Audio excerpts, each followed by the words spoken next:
viendo el par 21 y hay un cromosoma extra, ¿no? Trisomía 21. Aquí lo mismo, es un cariotipo donde aquí vemos lo normal del par 21, donde están solamente 2 cromosomas, y en lo patológico, en el síndrome de Down, son 3 cromosomas en el par 21. Aquí están viendo una imagen que corresponde al síndrome de Down. Tienen algunas características muy importantes que debemos saber. Entre ellas, por ejemplo, es que tienen la cabeza pequeña. Si se fijan, la cara es aplanada. Aquí la raíz de la nariz también está aplanada. Los ojitos son almendrados, que es algo clásico que vemos nosotros en el Down. Vean que la boca también es pequeña, la lengua es grande. Habitualmente estos pacientes están con la boquita entreabierta y la lengüita hacia afuera, ¿sí? También podemos ver de que la implantación de las orejas es más baja y son orejas más pequeñas. El pelo es más escaso, lacio, y en cuanto al cuello, el cuello es corto y bastante ensanchado. Estos pacientes además tienen también hipotonía muscular. Quiere decir que el tono de sus músculos están disminuidos. Por eso que el paciente con síndrome de Down aprende a gatear, caminar muy tardíamente. No es igual que un niño normal. Por otro lado, comentarles también que el paciente con síndrome de Down tiene retardo mental. No hay Down sin retardo. Todos ellos tienen retardo mental, con la diferencia de que en algunos pacientes es un retardo mental leve, en otros moderado y en otros grave, pero siempre tienen retardo mental. A nivel de tórax, estos pacientes pueden presentar malformaciones congénitas del corazón. Muchos de ellos requieren de cirugías correctivas. En abdomen también tienen malformaciones congénitas, principalmente a nivel de duodeno. Y en genitales, el problema es que tienen hipogonadismo. En el caso del varón, por ejemplo, los testículos son muy pequeños, poco desarrollados y no producen espermatozoides. Por eso nos dicen que el paciente varón con síndrome de Down tiene azospermia. Azospermia quiere decir que no produce espermatozoides. Por lo tanto, el varón con Down no puede tener hijos, sí es infértil. En cambio, la mujer sí se puede embarazar, ella sí puede tener hijos, pero el varón no. Por otro lado, en cuanto a las extremidades, las manos tienen deditos cortos y un solo pliegue transversal. Nosotros, si se fijan la palma de su mano, tenemos 3 líneas. Ellos tienen solamente una que es transversal, ¿ya? A nivel de los pies, también son pies pequeños con deditos cortos y el dedo gordo del pie está separado del resto, así es, como del mono. Por otro lado, también estos pacientes tienen una inmunidad baja, por eso que pueden fácilmente agarrarse cualquier tipo de infecciones. También ellos tempranamente tienen Alzheimer, ¿sí?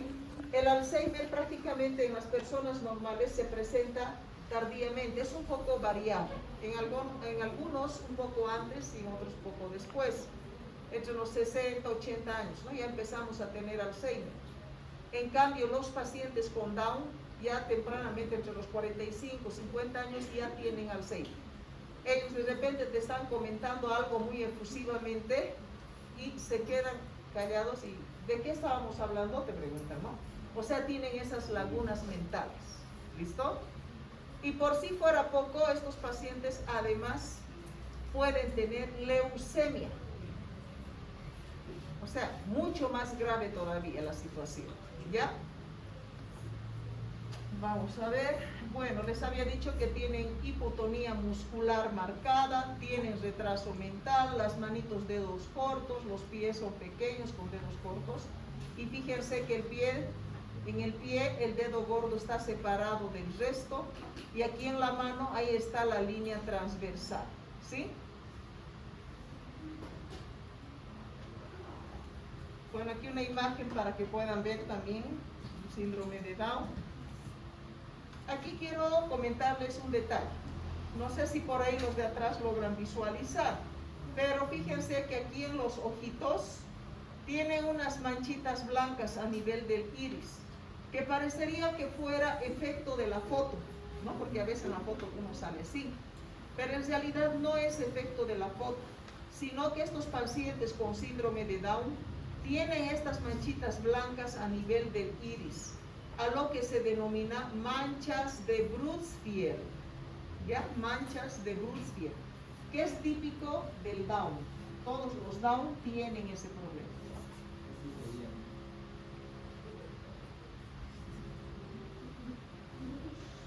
Bueno, ya les había comentado que no tienen fertilidad los varones, las mujercitas sí pueden tener hijos. También hemos visto que estos pacientes son muy susceptibles a las infecciones, pueden tener defectos de visión como por ejemplo astigmatismo, miopía, tienen también defectos a nivel de la audición, pueden tener sordera o hipoacusia, pueden tener malformaciones intestinales, tienen trastornos tiroideos.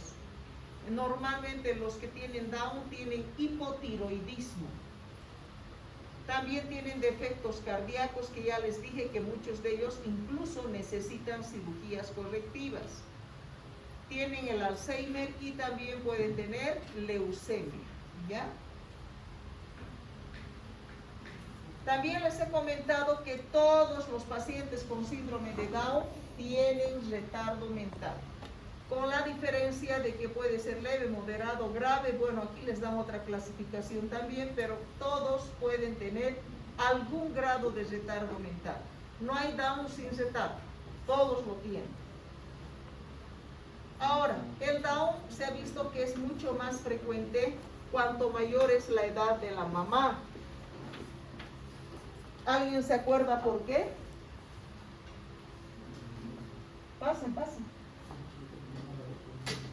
¿Cómo es? ¿Quién se acuerda? ¿Por qué las mamás a mayor edad tienen mayor riesgo de tener hijos con Down? ¿Quién se acuerda? ¿Qué pasa con los óvulos? Están, digamos, si la mamá tiene 40, el óvulo ya tiene 40 años. O sea, se ha envejecido, ¿no? Bien. No olviden que dentro del ovario están nuestros óvulos, ¿sí? Y si tengo una paciente de 25 años que está embarazada y una de 40, como dice su compañera, no es la misma situación. Porque no se olviden que nosotras las mujeres empezamos a formar nuestros óvulos desde que estamos en el útero de la mamá. Eso significa, si esta mujer a los 25 años se ha embarazado, quiere decir que a los 25 años, aquí de su ovario, ha salido el óvulo, se ha fecundado y ha quedado embarazada. Lo que significa que en este caso, ese óvulo que ha salido y se ha fecundado, tiene 25 años de haber estado guardado en el ovario. Ahora, en el caso de esta mujer de 40 años, a sus 40 años también ha ovulado, ese óvulo ha sido fecundado y se ha embarazado. ¿Qué quiere decir? Que este óvulo ha estado guardado 40 años adentro de su ovario. Entonces, lo que nos dicen es que cuanto mayor tiempo el óvulo está dentro del ovario, sufre un mayor deterioro genético. Y ese deterioro genético es lo que va a producir los síndromes. En realidad, una mujer añosa, o sea, ya de edad, podría tener hijos con malformación genética. En realidad, cualquier síndrome podría tener su hijo. Evidentemente, el más frecuente es el síndrome de Down. ¿Sí? Pero no solamente Down puede tener, por ahí trisomía 13, 18, o por ahí Turner, cualquier otro síndrome también podría tener. ¿Listo? Entonces no se olviden que por ese motivo es que se puede tener hijos con malformaciones genéticas por los años que ha estado guardado ese óvulo y que después ha sido fecundado. Cuanto más tiempo ha estado guardado, mayor deterioro genético, y esto ocasiona las malformaciones congénitas genéticas. Bueno, en cuanto al diagnóstico prenatal, vamos a anotar aquí con qué nosotros podemos diagnosticar, pero no solamente para el síndrome de Down, para todos los síndromes, ¿sí? Podríamos pedir una amniocentesis, podríamos también pedir una biopsia de vellosidades coriónicas,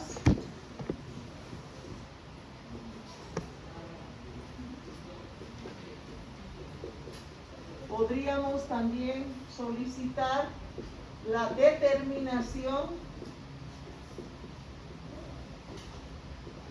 de alfa-fetoproteínas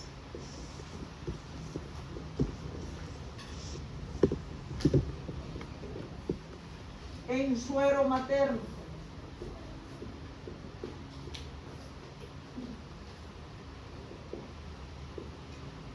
También podríamos pedir una cordocentesis. Podríamos también pedir un cariotipo, que hay uno más moderno que el cariotipo y es el FISH. ¿Sí? Bien, ¿en qué consiste cada uno de estos? La amniocentesis corresponde a hacer una punción transabdominal, pero orientados por la ecografía para no atravesar con la aguja al bebé, ¿no es cierto? Entonces, hacemos la punción, sacamos líquido amniótico, por eso es amnio, sacamos líquido amniótico y enviamos al genetista para que haga el estudio correspondiente. La biopsia de vellosidades coriónicas consiste también en hacer una punción transabdominal orientados por la ecografía y sacamos entre 10 a 30 gramos de placenta. En eso consiste la biopsia de vellosidades coriónicas. Son pedacitos de placenta que se van sacando y se mandan para el estudio correspondiente. Podemos hacer determinación de alfa-fetoproteínas en el suero materno. ¿En qué consiste esto? En realidad es sacar sangre a la mamá como para cualquier otro estudio y se centrifuga esa su sangrecita y el suerito se va a separar. Ese suerito se manda al genetista para que determine las alfa-fetoproteínas. En realidad estas alfa-fetoproteínas son producidas por el hígado del bebé. Pero acuérdense que hemos visto en segunda semana que ya se establece una comunicación entre la sangre de la madre y del bebé, ¿no es cierto? Es ahí donde va a pasar entonces estas alfa-fetoproteínas del bebé a la sangre de la mamá. Por eso nosotros podemos detectar esta alfa-fetoproteína en la sangre de la mamá. ¿Listo? Cuando las alfa-fetoproteínas están elevadas, debemos sospechar de algún tipo de malformación congénita en el bebé. Si las alfa-fetoproteínas están bajas, más bien deberíamos sospechar, más bien de algún síndrome, ¿no? Cuando están altas, sospechan de alguna malformación congénita. Cuando están bajas, de algún síndrome. ¿Listo? ¿En qué consiste la cordocentesis? En la cordocentesis hacemos también una punción transabdominal orientado con ecografía, ubicamos el cordón umbilical del bebé y pinchamos el cordón umbilical y sacamos sangrecita. Y esa sangre enviamos al genetista. ¿Sí? ¿Qué hacemos también en sangre? Podemos hacer el cariotipo. En el cariotipo, en el común, nosotros vemos el número de cromosomas, alguna falla estructural que pueda tener, o algún aumento en número también. En cambio, en este tipo de cariotipo, que es el FISH, que se está utilizando mucho actualmente, es igual que el cariotipo común, pero los cromosomas adquieren un pigmento en especial, se hace con cromosomas teñidos de colores, a tal punto que si le faltara o tuviera alguna alteración en algún segmento del cromosoma, lo podemos ver claramente. Por eso que es mejor que el cariotipo común. ¿Listo? Ahora, de todas estas pruebas, estas dos son, y esta también, son un poco complicadas, porque fíjense que para hacer una amniocentesis, una biopsia de vellosidades coriónicas o una cordocentesis, estamos funcionando el abdomen de la mamá. A veces se puede contaminar, podemos ocasionar infecciones, tiene un alto riesgo de provocar abortos. Por ese motivo que estos estudios es mejor dejar para casos muy excepcionales, ¿ya? Los que lo hacemos con más frecuencia es porque no le hace ningún daño ni riesgo tampoco para el bebé, como tampoco para la mamá. Aquí en Cochabamba se hace mucho de esto. Y es un buen método de estudio también, ¿ya? Bueno, decirles además de que para cualquiera de los síndromes que vamos a ver, el diagnóstico lo podemos hacer a través de esto, ¿ya? Alguno de ustedes me dirá, pero ¿y la ecografía? Bueno, la ecografía también te puede ayudar, pero no es un diagnóstico certero, es un diagnóstico de sospecha nada más. Porque con la ecografía yo puedo ver que el bebé tiene malformaciones, pero no sé si es trisomía 13, si es trisomía 18 o algún otro síndrome, por ejemplo. En cambio, ya si nosotros pedimos alguno de estos, seguramente nos van a decir específicamente qué síndrome es, ¿sí? Entonces la ecografía sirve, pero solo como un método de diagnóstico de sospecha. Los que son bien puntuales son estos, ¿ya? Bueno, todo eso en cuanto a diagnóstico. ¿Qué tratamiento vamos a hacer en los NAU? Ya les habíamos dicho que el tratamiento será de acuerdo a las alteraciones que tiene. Es un tratamiento paliativo. Nunca vamos a poder curar, pero vamos a poder mejorar su situación. ¿Ya? Entonces, tratamiento de apoyo, tratamiento paliativo. Eso es lo único que podríamos hacer. Vamos a ver otro síndrome, que es el de Klinefelter. Normalmente, si hablamos de los cromosomas sexuales, la mujer es XX y el varón es XY. Eso es lo normal. Pero en el paciente con Klinefelter vamos a encontrar alteraciones, como ven en este cariotipo. Este es un cariotipo donde estamos viendo que aquí hay un cromosoma extra. Hay XY, pero hay una X extra, ¿sí?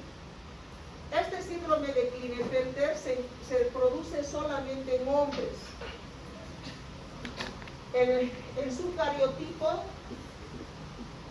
va a ser así, ¿sí? Si yo cubro esto, varón, ¿no ven? Si cubro esto, mujer. Bueno, en realidad por la Y va a ser varón, pero con características de mujer y de varón, para que se acuerden. ¿Ya? Son hombres, pero tienen características de mujer porque llevan varias X. ¿En qué incidencia se presenta? 1 de cada 500 o 1000 varoncitos que nacen tiene este síndrome, o sea que no es tan raro. Y también aquí atribuyen al hecho de que la mamá tiene más de 35 años. Ya les había anticipado que cuando la mamá tiene más de 35 años, cualquier síndrome podría tener el virus, ¿no es cierto? ¿Qué signos y síntomas vamos a encontrar en este paciente? Miren, es varón, tiene genitales de hombre, ¿sí? Pero tiene una silueta femenina. Tiene la parte del tórax estrecho, tiene una cintura marcada, tiene caderas anchas, tiene brazos largos, piernas largas, y algo que también les va, seguramente ya les llama la atención en esta imagen, es esto de aquí. Sus glándulas mamarias también desarrolladas como las de la mujer, a lo que llamamos ginecomastia, ¿sí? Como no hay un desarrollo adecuado de sus genitales, estos varones tampoco pueden tener hijos. ¿Listo? Tienen infertilidad, tienen problemas sexuales. Por otro lado, tienen también muy poca barba, bigote, muy poco vello axilar, púbico. El vello púbico, por ejemplo, en la mujer tiene la forma de un triángulo de base superior. En el hombre más bien es más romboidal. En este caso, estos varones tienen esta forma en la disposición de su vello púbico, como la de la mujer. Y además tienen poco vello en la cara, en las axilas, en la parte genital, ¿sí? Además, también se ha visto de que estos pacientes pueden tener también, algunos de ellos pueden tener también algo de retardo mental. El diagnóstico, ¿cómo vamos a hacer? Habría que hacer a través de alguno de estos métodos de estudio, ¿sí? Pero en este caso podríamos también a esto agregar un estudio hormonal, ¿no? Hay que determinar la cantidad de estrógeno que tiene, la cantidad de hormona folículo estimulante, luteinizante, la cantidad de testosterona, que habitualmente en estos hombres la testosterona está baja como en la mujer y el estrógeno está aumentado, ¿sí? Es como en el caso de la mujer. Entonces vale la pena agregar a alguno de estos estudios el examen hormonal. ¿Qué hacemos de tratamiento? En realidad, para el Klinefelter, el tratamiento que podemos hacer es administrarle progesterona. Esa progesterona, ¿qué va a hacer? Va a aumentar el crecimiento del vello corporal, va a empezar a tener más barba, bigote, vello axilar, púbico y demás. Va a mejorar también sus músculos, porque normalmente estos pacientes tienen algo de hipotonía muscular, tienen muy poca fuerza, al igual que una mujer en relación a un hombre. Entonces la testosterona va a mejorar esa apariencia de músculos, va a mejorar su concentración, su autoestima y estado de ánimo, porque al ver que tiene ya más barba, bigote, ya más fisonomía de varón, esto va a hacer que su autoestima sea mejor. Va también a mejorar el impulso sexual, porque normalmente estos pacientes no tienen deseo sexual, pero con la administración de testosterona también se va a aumentar ese deseo sexual. Mejoramos la fuerza y la mayoría son, bueno, no son fértiles, ¿sí? Tampoco pueden tener hijos, porque ya les he dicho que tienen también hipogonatismo, no hay un desarrollo adecuado de sus genitales. Además de administrarle testosterona, también dentro del tratamiento lo que deberíamos hacer es hacer un tratamiento psicológico, porque muchas veces estos pacientes, como tienen esa silueta femenina, terminan tratando de quedar como mujer. A veces aumentan más las glándulas mamarias, la parte de la cola, y empiezan a maquillarse, o sea, prácticamente se convierten en transgéneros y prefieren quedarse así. Pero eso no es normal, ¿no es cierto? Así que es una falta de identidad sexual lo que ellos presentan, y justamente para evitar eso se debe hacer el tratamiento con psicología, ¿ya? Además, muchos varones también, por la fisonomía que tienen, se deprimen y algunos incluso terminan suicidándose. Entonces, por todas esas razones es que solicitamos nosotros que se deba hacer un tratamiento psicológico. Y no solamente al paciente, también a la familia, para que lo acepten como es. Eso es todo en cuanto a Klinefelter. Vamos a ver otro síndrome. Tenemos que terminar todos los síndromes.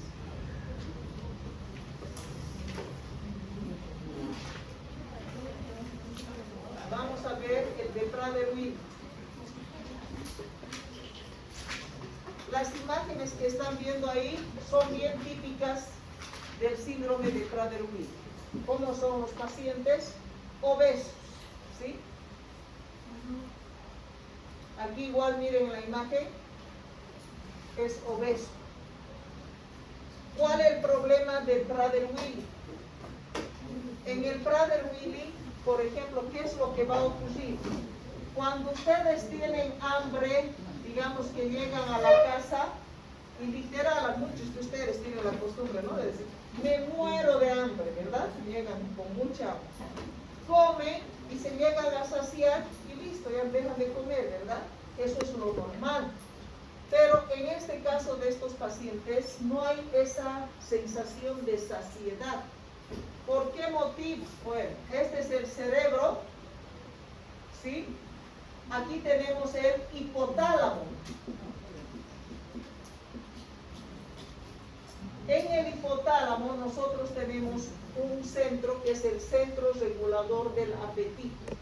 Por eso que cuando tenemos hambre, comemos y automáticamente una vez que nos llenamos, ya no tenemos hambre, ¿sí? En cambio, en este caso de estos pacientes, como ese centro regulador del apetito no funciona, entonces el paciente va a tener hambre todo el día, toda la noche, las 24 horas del día.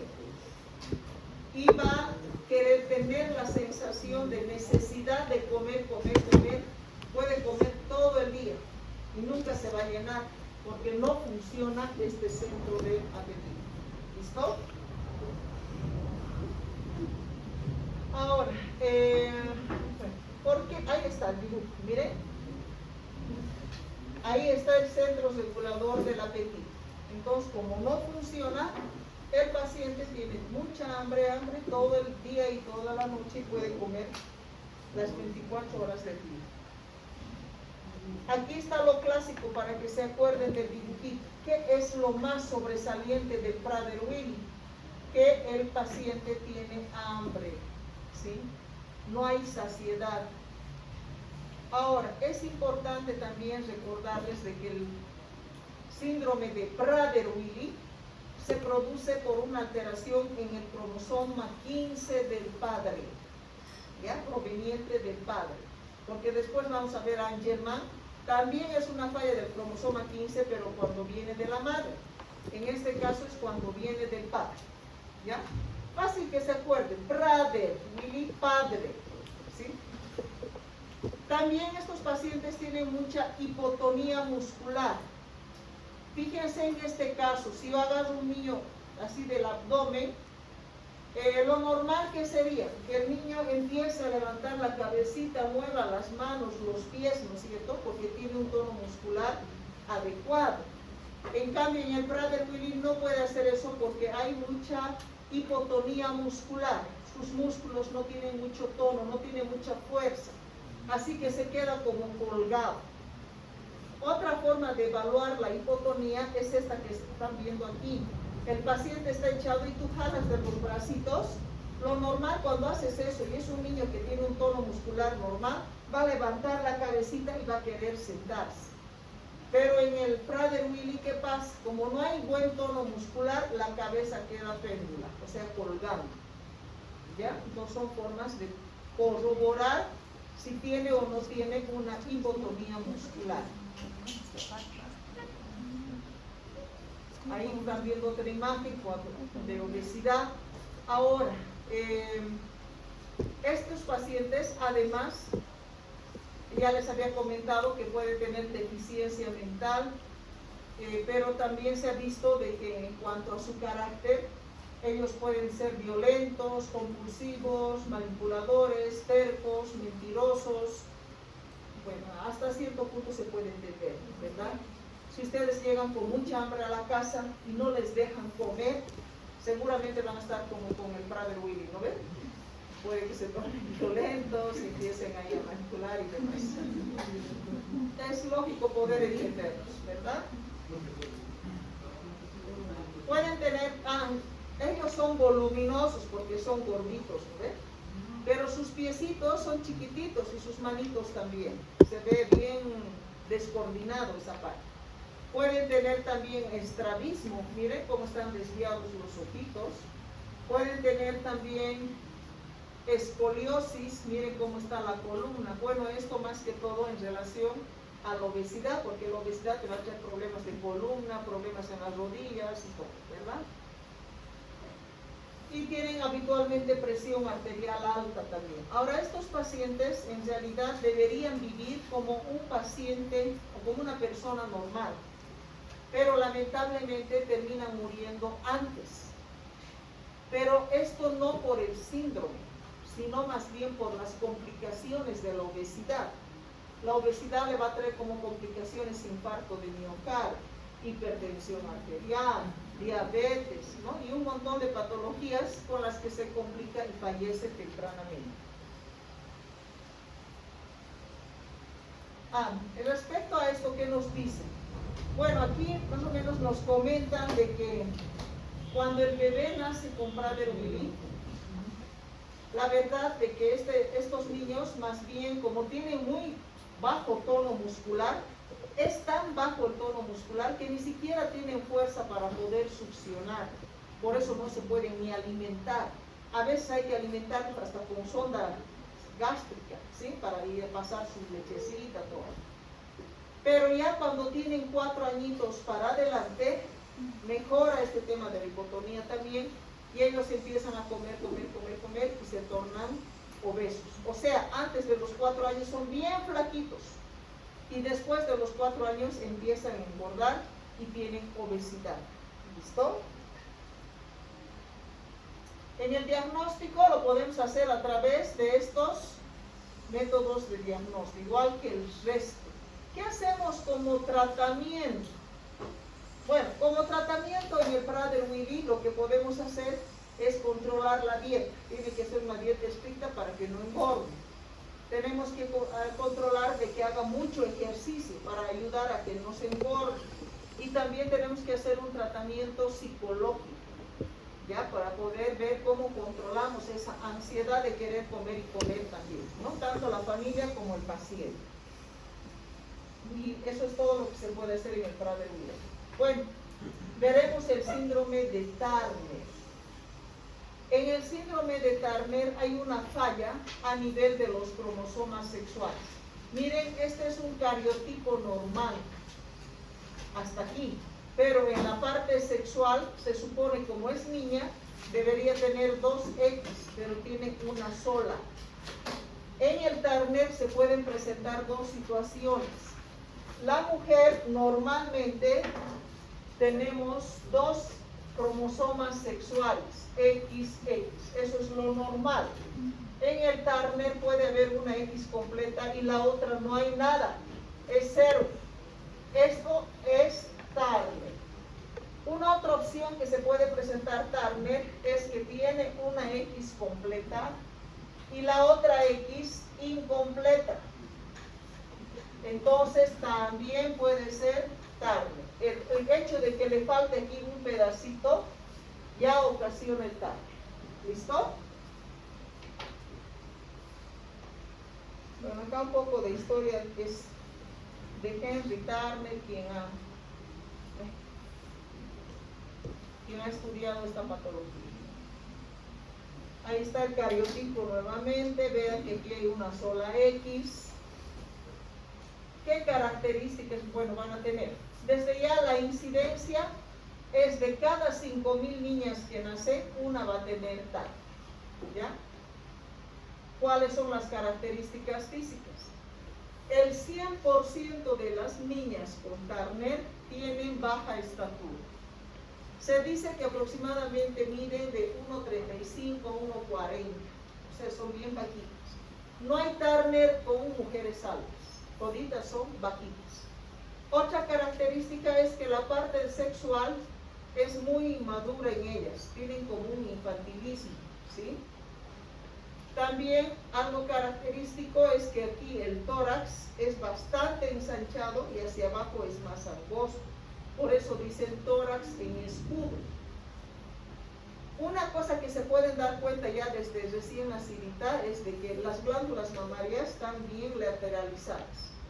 No están en su posición normal, están muy lateralizadas. Pueden tener problemas renales, tienen esterilidad y una característica que es muy típica, pero no necesariamente están en todas las mujeres con Turner, es la forma de su cuello. Es un cuello bastante ensanchado y parecería que tuviera aletas en las partes laterales, ¿sí? Es ancho y corto. Puede tener también manchas café con leche, que le dicen por el color, tanto en la cara como en el cuerpo. Tienen también osteoporosis, porque en este caso estas mujeres tienen muy poco estrógeno, y el estrógeno está relacionado con la absorción del calcio. Entonces, por ese motivo que estas mujeres tienen osteoporosis. Tienen también resequedad vaginal, de ahí que refieren mucho dolor durante el acto sexual. Aquí una tabla comparativa, ¿no?, de cómo un paciente con Turner no va creciendo en relación a una niña sana que sí lo puede hacer. ¿Qué otras características tenemos? Bueno, puede tener alteraciones en su ciclo menstrual, puede que sus ovarios no se hayan desarrollado, seguramente tiene una deficiencia de estrógeno también, y son estériles también, no pueden tener hijos. ¿Listo?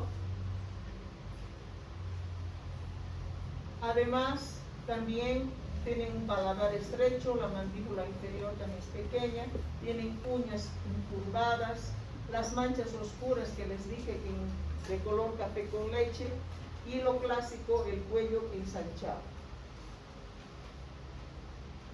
Pueden tener también alteraciones como ser regurgitaciones, pero que esto con el tiempo va a ir desapareciendo. Bueno, dentro de las características ya les habíamos comentado que también pueden tener enfermedades renales. ¿Ven? Ahí están las manchitas café con leche, que puede estar en la cara o en todo el cuerpo también. En este caso, yo quiero que vean esta imagen. Logran visualizar ese cuello. Miren lo ancho que es, ¿sí? Normalmente también nosotras las mujeres tenemos la implantación del pelo desde aquí. Ellas tienen desde más abajo, ¿sí? Esa es una otra característica también del Turner.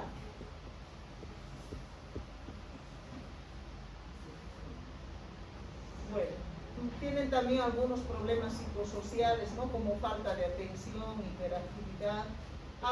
Por otro lado, que es importante recalcarles que las pacientes con Turner no tienen retardo mental, pero sí tienen mucha dificultad para poder aprender todo aquello que está relacionado con números, matemáticas, física, química. ¿Listo? Bueno, eso es todo en cuanto al Turner. ¿Qué tratamiento vamos a hacer en el Turner? Se le da hormona de crecimiento para aumentar su tamaño. Dice que cuando hacemos el tratamiento tempranamente con hormona de crecimiento, podemos hacer que aumente entre 15 a 20 centímetros más de estatura. O sea, bastante bueno, ¿no? Que mida 1,40, por ejemplo, más 20 centímetros, 1,60, y es casi una estatura mediana.